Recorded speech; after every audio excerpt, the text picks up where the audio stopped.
नारायण भारद्वाज है और इनसे जानेंगे कि इतने साल हो चुके हैं लगातार आप लगी हुई हैं और हम आपका देखते भी रहते हैं कि आप मीडिया से लेकर सोशल मीडिया तक कार्यरत रहती हैं और पुरुषों के लिए आवाज़ उठाती हैं। क्या रीज़न समझती हैं कि अभी तक कोई कंक्लूजन पर नहीं पहुंच पाए, कोई ऐसा बड़ा कदम सरकार की तरफ से नहीं उठाया? ऐसे बहुत सारे स्टेप्स हो चुके हैं जहाँ पे एपेक्स कोर्ट्स को लोगों ने अप्रोच किया है, whether through the means of PIL या फिर इंडिविजुअल केसेस अगर उस स्टेज तक पहुँचे हों। लेकिन मैं तो इस चीज़ का क्रक्स यही समझती हूँ कि अभी हमारी सोसाइटी और अभी हमारी कोर्ट्स जो हैं शायद विलिंग नहीं है, रेडी नहीं है इस डिस्क्रिमिनेशन को पहली बात तो एक्सेप्ट करने के लिए और दूसरी बात उसके ऊपर कुछ करने के लिए।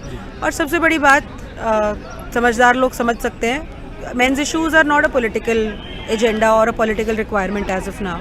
आज के टाइम पे विमेंस इश्यूज और पूरा का पूरा विमेन एम्पावरमेंट जो है it is a narrative in itself, it is an agenda in itself, it is riding on millions and millions of rupees, करोड़ों रुपए एक मिनिस्ट्री में जाते हैं। तो कोई भी इंसान अगर विमेंस इश्यूज़ के ऊपर काम कर रहा है तो वो हर तरह से एडवांटेज होगा, पॉलिटिकली भी, सोशली भी, मीडिया में भी, सोशली भी, हर तरीके से।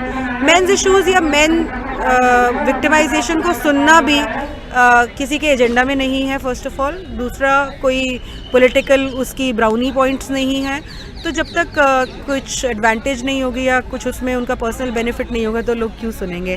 बाकी सुप्रीम कोर्ट हमारी कोर्ट से हमारी थोड़ी उम्मीदें रहती हैं, बट अभी एक PIL national commission for main के लिए और आदमी इतना सुसाइड रेट इतना बढ़ रहा है, गए थे महेश जी हैं, एडवोकेट हैं वो, बट वो रिजेक्ट कर दिया उन्होंने, सुप्रीम कोर्ट ने सुनी भी नहीं और उन्होंने कहा कि आप हमारे को पुरुषों के नंबर्स बता रहे हैं, आप हमारे को महिलाओं के नंबर्स बताइए।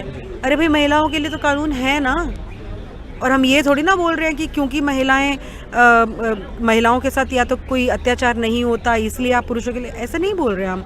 महिलाओं के साथ होता है गलत, लेकिन महिलाओं के साथ गलत हो रहा है उस चीज़ की रीज़न से आप पुरुषों को कोई रिलीफ ना दे, ये कौन सी बात होती है?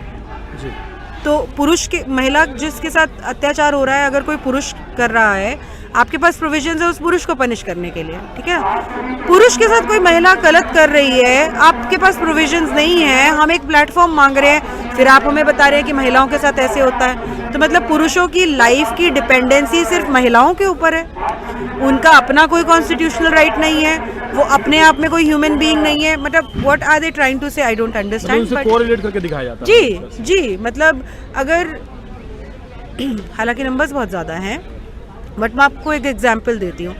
अगर हमारे कानून में हर्ट का लॉ है कि अगर किसी ने किसी के साथ मार पिटाई करी तो 323 के कानून की धारा में उसको प्रोसिक्यूट किया जा सकता है, ठीक है।